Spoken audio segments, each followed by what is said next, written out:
Hey, what's up, Annuity Giants? It's Tracy Lownsberry. Hey, I have been asked quite a bit about why I pick certain products over others and what kind of research I do to get to that point. And so what I want to do is I want to go over my process, and you can really go down a rabbit hole with a lot of this stuff, but I'm going to kind of cover it from a surface level standpoint and then give you some examples that, what kind of research that I do. So initially it was really just surrounding myself around people that have been doing annuities for longer than me and trying to figure out what they've been writing and how the indexes they've allocated throughout the years and what type of return they've seen inside of the products that they've offered. Obviously, the past 10 years has been halfway decent, but now that interest rates are going up, the market's going down. We could see it be really good for annuities moving forward. Or, if you're in a bad annuity, it could go the exact opposite way. So when I've, obviously a lot of you know that we write a lot of Midland now, and we got to that point because of some private conversations we had with some people that are not in the sales part of the industry, but understand the backside of how annuities really work. And I think what's really important to understand is that if it sounds too good to be true, it is too good to be true. Okay, it definitely is. So from a very surface level standpoint, what's important to understand is if you're looking at an annuity from a pure growth standpoint, okay, there are 100 pennies in a dollar at the end of the day, right?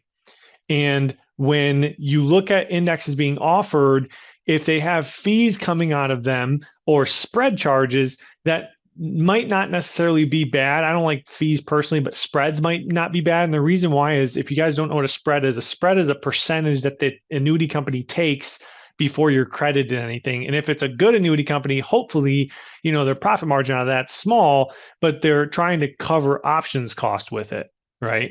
Therefore, options costs go up.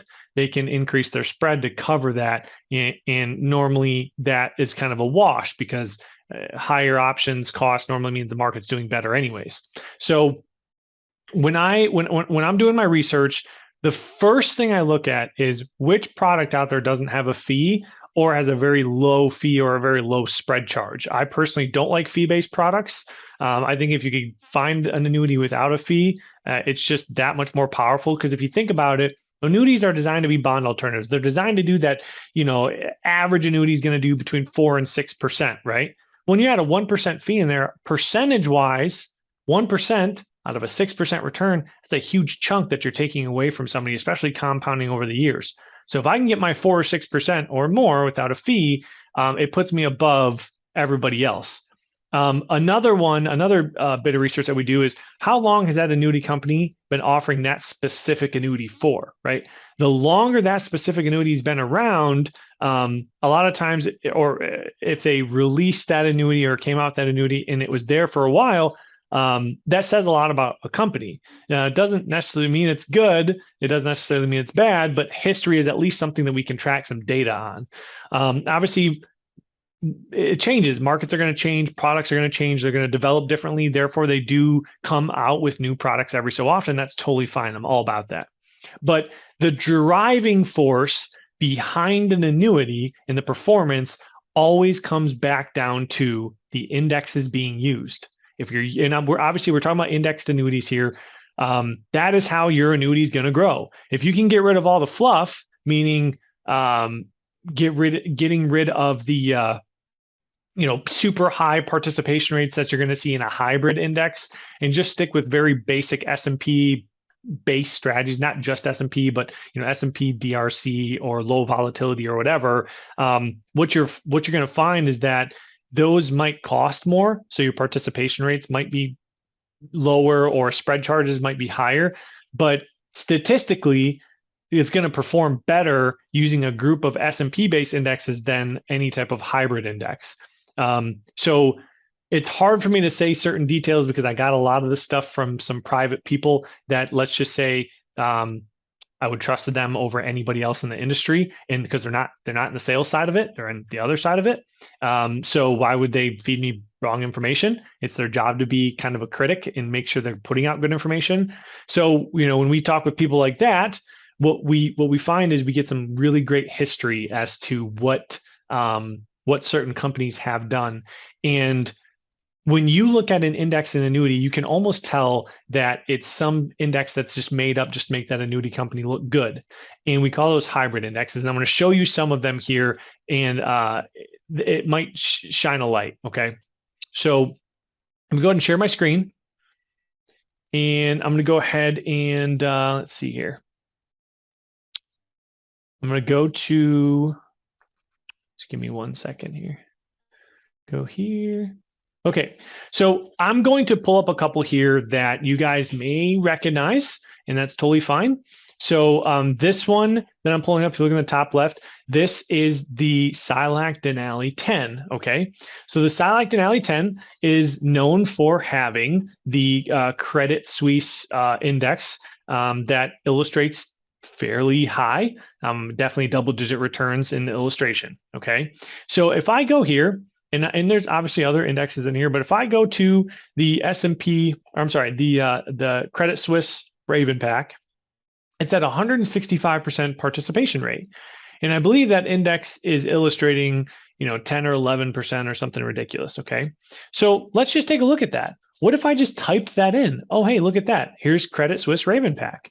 So this is just typing into Google and finding what its actual return has been. So this has an annualized return of 5.48%. So how is it illustrating at 10, right? If it has an annualized return of 5.4, how's it illustrating at 10? Well, you have to take the current participation rate into consideration. So you can increase that return by 65%, and that's what it's going to illustrate at. And then what you have to look at is, well, this has only been around since, oh, look at that. It went live in 2018. You see this gray line? This is all back-tested data. And then it gets into live data.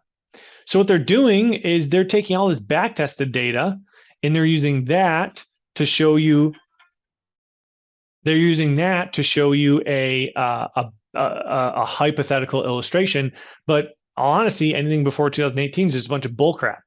It's just BS. It's fictitious. It's guessing. They don't actually know what it would have done because this group of back-tested data wasn't around then, right?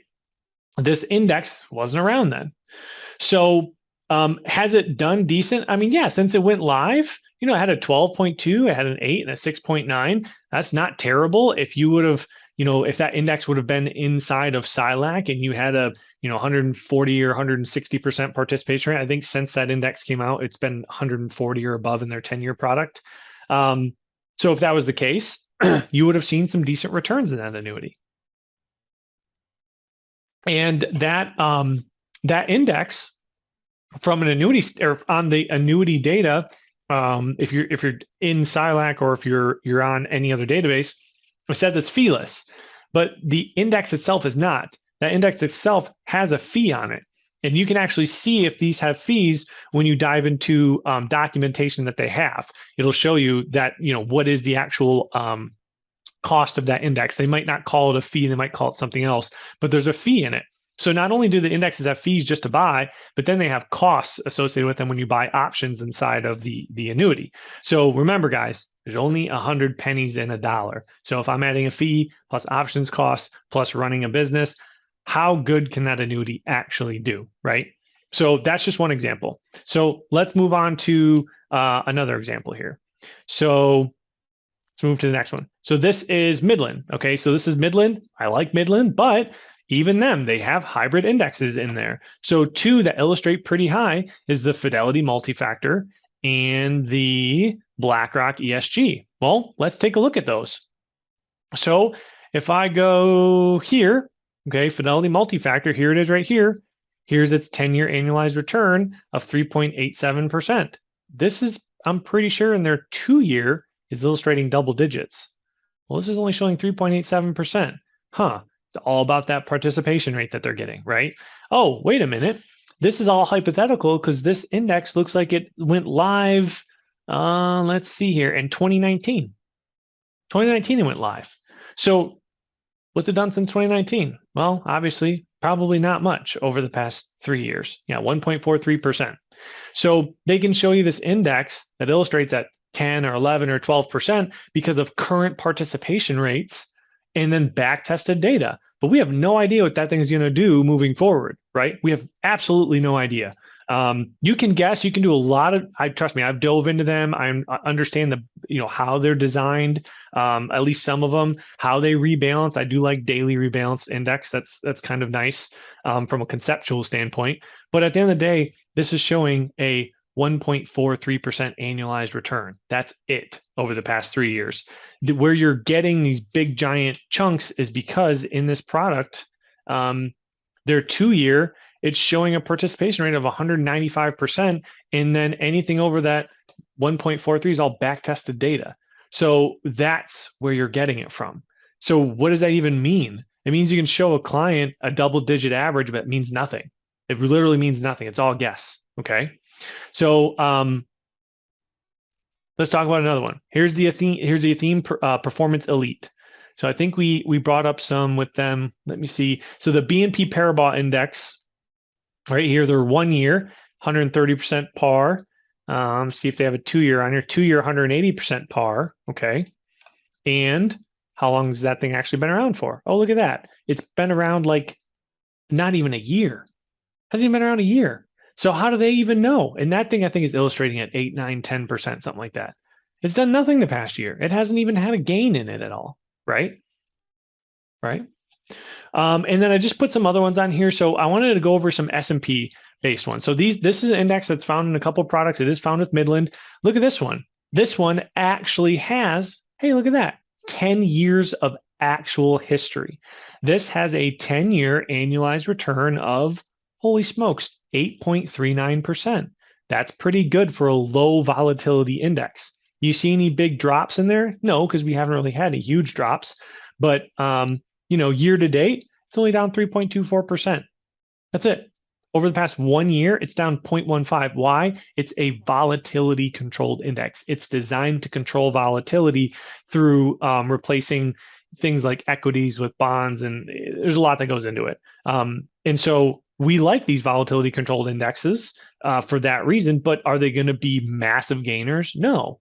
But what's nice is if I go back to Midland here, they have the Mark V. They have this index here. Oh, and look at that. It's got a 2% annual spread currently. So if that was the case, then we could basically equate that if it followed this curve, let's see here, that in the annuity, as long as the spread stayed around 2%, could be less, could be more, it would have seen a 6.39% return, right? It's been in the past 10 years. That's real data.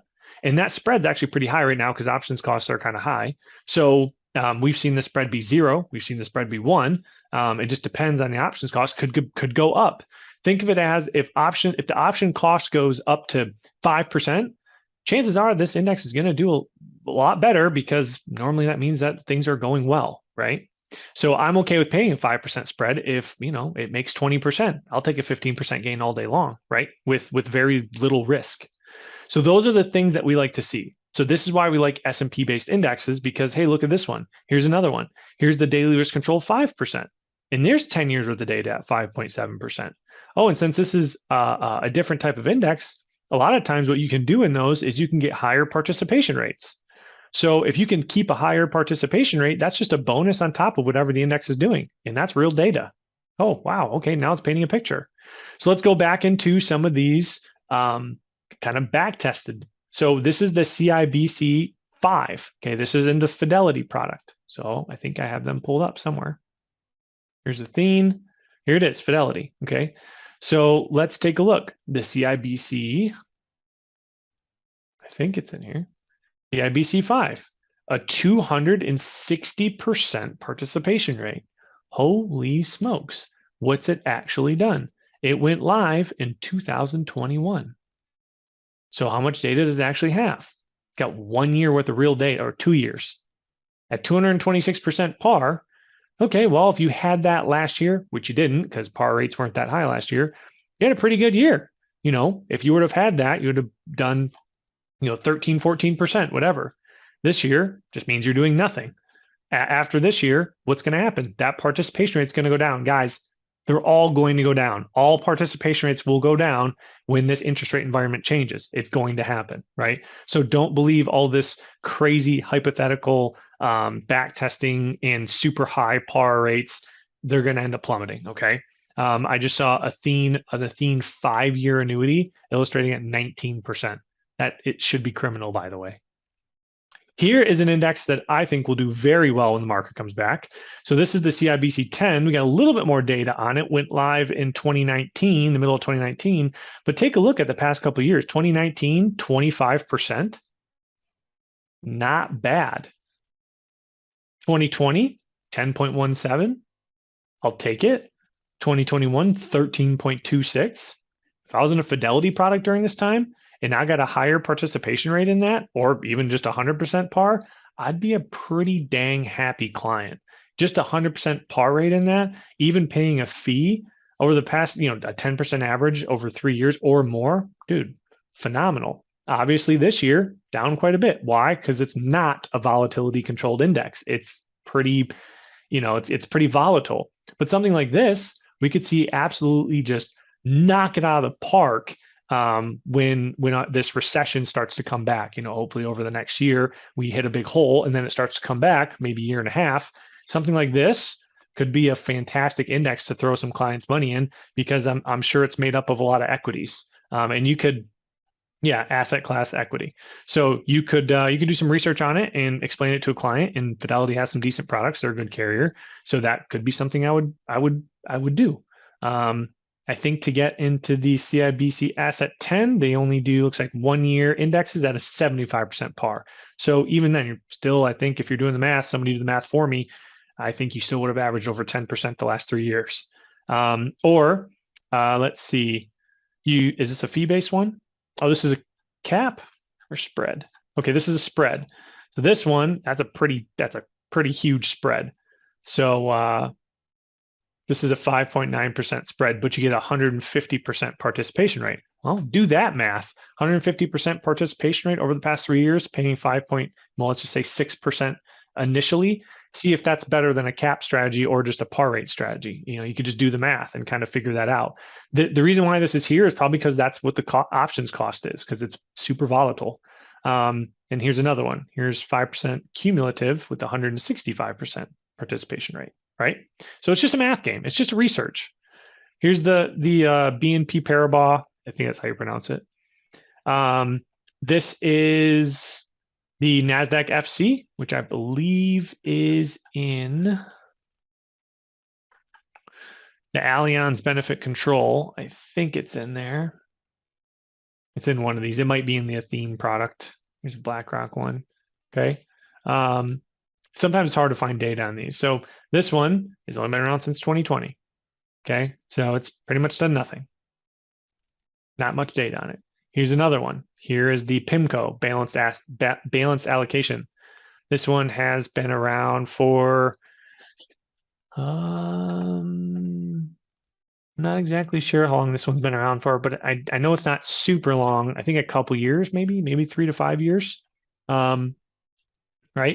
So just look at what the index actually has returned versus a participation rate. Now, one thing that I'm not taking into consideration here is that obviously dips in the market, when you're over a year-long period or whatever, the annuity is going to be flat. So if you could get 100% participation rate in an annuity and then compare it to the index over a 10-year period, the annuity is going to outperform it, because obviously you're not getting any of the dips in the market. Therefore, its average is going to be much higher, right? But when you look at just having a return, like in that 10-year index or the CIBC 10, it had a positive return all 3 years, right? So the annuity is not really doing much there. It's actually taking away participation rate. But as soon as the index has a negative year, I don't know, like this year, right? That annuity is flat. So all that's doing is helping that annuity average compared to the index itself and the markets itself. So it's average. An average in annuity means way more than average in the market. A 5% average in annuity versus a 5% average in the market. When you're money doing this, the 5% average in annuity is way more powerful. Just go do the math. Go take an annuity, or go take a an asset that's going up 10% and then down 5%, and then up 10 and then down 5, and then up 10 and then down 5. And then that's an average of 5% over 10 years versus a flat 5%. And then just compound that over 10, 15, 20 years, and you'll see how much of a difference that actually makes, that sequence of return, right? And just a couple other ones in here. This is the futures daily risk 5%. So it's just over 10 years, right? Real data. As you can see, all these S&P based ones, look at, there's actual data. They went live back in 2012, and this is real data on them, okay? Let's see what this one is. This is a BOFA one, Bank of America Securities Index. This is, what is this one? There's some BOFA index that we were looking up. Must be part of this one. Oh, here's the Tech Edge. So this is part of the asset shield with American Equity right here. Okay. So in American Equity, it's showing 125% par and then a 2-year 185% par. It doesn't look like there's any fee on either of those. But if you look, oh, it's done nothing. It's in the hole. How am I, back testing data at 11.3, 1.6, 11, 10.2 means nothing. These first 4 years, 5 years mean absolutely nothing. It's back tested, right? So there's I'm going to stop sharing my screen here. There is a balance here, right? Because does it mean that you have to use indexes that have been around a long time? Not necessarily, because we want to take advantage of newer funds or indexes within products that they maybe there's tech inside of them or whatever. Okay, there might be something that's newer that will do well, right? And it could help a client's return. But understand that most hybrid indexes, so pretty much non-S&P indexes, are created by insurance companies or in conjunction with insurance companies and created for insurance companies. Most of these insurance companies, there's investment banks that create indexes that approach them all the time. Hey, we want our index to be a part of blah, blah, blah. And all they're looking for is, hey, we just want to know which one of you guys is going to allow us to have the biggest hypothetical illustration. That's all we care about. Whichever one can do that, wins. That's all they care about. I don't want to say every insurance company does, but they do. So why we do business with some of them is because we know that I'm going to say it again. There's 100 pennies in a dollar, right? So if Midland is a direct to the agent carrier, that means they're not paying an IMO or multiple IMOs, right? They're not paying that. So they can dump more into their products. If you compare Midland and North American, you're going to see that Midland slightly edges them. Some of their fees are just lower on some of their indexes. Some of their participation rates are higher. Some of their income riders are better. They slightly edge that out. And a lot of times it's just in the form of a fee. And it's because they don't have to pay that next person in line. It's them, you, or them, with us, it goes them, us, our downlines, right? But it's still, you can still get the exact same commission structure with them, whether you're, a high producer or not, you still started the same. Okay. So we like that about them. And we like the fact that they've been doing this since 1997. So history does play a big role. In some of their products have been around for 10, 11 years, right? They have actual history. They're known in the space for holding rates and having rate integrity. Okay. When a company can have good rate integrity, meaning that they don't just give you this crazy high participation rate and then plummet it over the years, where that illustration didn't do what it did because of that, right? When they don't do that, that's pretty powerful, and we want to do business with people like that. Now, I will say in this environment, everybody's illustrations are super overinflated. That's something that's really important to understand. Everybody's, Midlands is everybody, because interest rates are going up and the market's down. And that's like a perfect combination for an annuity, right? As the market's going down, we're not at the bottom yet. Obviously, it's come back a little bit. People are buying annuities like crazy, right? You're getting high participation rates. You're getting high fixed rates. It's a perfect time to buy because you're able to lock in a good rate as the market's going down.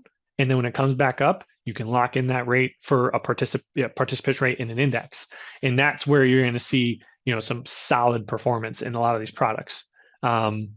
So that's just a taste of what we do to try to figure out why we work with certain companies. So we like Midland, we like North American. I personally haven't written very much or at all Guggenheim, but we like Guggenheim because they've been doing it a while and they have good history and they have good rate integrity, and they have some pretty cool benefits and features. And we know some people that have been writing them a long time and can vouch for them. Silac, although they've had their issues, we like the way they design their products. And the way they design their products are, in my opinion, they are designed. I think they'll grow fairly well if they could get some of the other stuff taken care of with that company. We do like what they're offering. Not a big fan of Allianz. Not a big fan of Athene, other than their MIGAs right now, and their income bonus product is good. The Ascent Pro bonus. We like Gillico for their Annuity product for long-term care. We like Global Atlantic or Forethought for their legacy product it's a roll-up on the death benefit, guarantees. We like F&G. They've been doing a long time. They have a good group of indexes you can choose from. We like them. We like them for that too. What else? We just started contracting with Ocean View because we like their MIGAs, and they're an A-rated company. So we can deal with A-rated companies that are not super greedy. And there's probably some on the list that I didn't mention, and I'm not trying to slam other people's companies, but there are companies that I think people have a loyalty following to, and at the end of the day, it's just the numbers don't add up.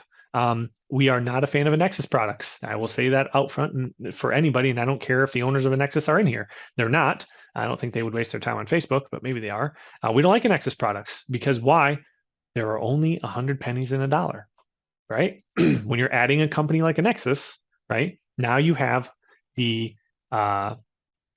investment bank and the insurance company, and then you have a Nexus who designs the product, and then you have the IMO channel, and however many IMOs are in that line. Then you have the upline, then you have the agent, then you have the client.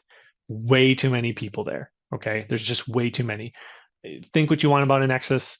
Personally, I'm just not a fan. Okay, keep writing them. Have they done great? Yes, we've seen some very high returns in some of the data we've seen. Crazy returns actually. But understand that insurance companies have influence over that, right? If it's a hybrid index and it did really well, all that insurance company has to do is make a phone call, and they can then flip-flop that hybrid index from majority equities to majority bonds. And now it's like a whole different ballgame, right? Now, when the market's going up and you're in bonds, it's like, well, what the crap just happened? There you go. They kind of gave you this big teaser, and then it just fell flat on its face. And if you think that hasn't happened, trust me, it has happened. And it will continue to happen. That's why we work with S&P based strategies, because the research we've done and the people we've talked to, what ends up happening is that S&P, if it's a group of them, 4, 5, 6 different S&P based strategies, diversified, even with a little fixed in there, it ends up doing better over a longer period of time than almost any other index allocation on the market. That's just data. That's us doing us talking with the right people, doing the research. It just makes sense. And it takes the guesswork out of it too. Okay. So I hope that helped you guys. I know that was a long video, but it needed to be said.